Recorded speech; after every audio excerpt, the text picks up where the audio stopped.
వృశ్చిక రాశి వారికి ఈ వారం ఎలా ఉండబోతోంది?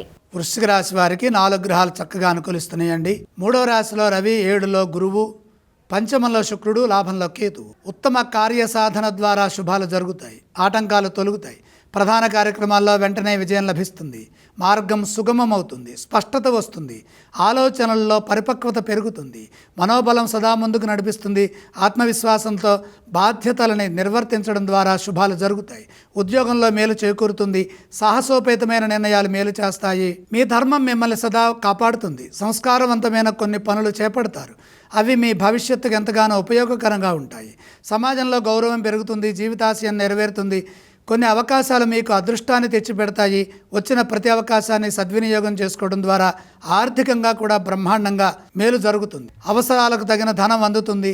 మొహమాటం లేకుండా, రుణ సమస్యలు ఎదురుకాకుండా జాగ్రత్తలు తీసుకోండి. మొహమాటం వల్ల ఇబ్బందులు ఎదురయ్యే అవకాశం ఉంది కాబట్టి ధనాన్ని సద్వినియోగం చేసుకునే క్రమంలో ఎవరి కోసమో కాకుండా మీకోసం, మీ కుటుంబం కోసం పాటుపడండి.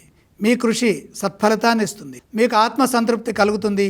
కుటుంబ సభ్యులతో కలిసి మంచి నిర్ణయాలు తీసుకుని ఆనందించే విధంగా ముందుకు సాగండి. ముఖ్య కార్యక్రమాల్లో అనుకూలమైన వార్తలు వినే అవకాశం కలుగుతుంది. ఈ రాశి వారు ఏ స్తోత్రాన్ని పఠించాలి గురుగారు? వృశ్చిక రాశి వారు మహాలక్ష్మి అమ్మవారిని స్మరించడం మంచిది. వృశ్చిక రాశి వారు ఏ ఆలయాన్ని సందర్శిస్తే మంచిది? గ్రహయోగం అనుకూలంగా ఉంది. లక్ష్మీ దర్శనం శుభప్రదం. అలాగే ఈ రాశి వారు ఏవి దానం చేస్తే శుభప్రదమో తెలియచేయండి గురుగారు. దానాలు అవసరం లేదు.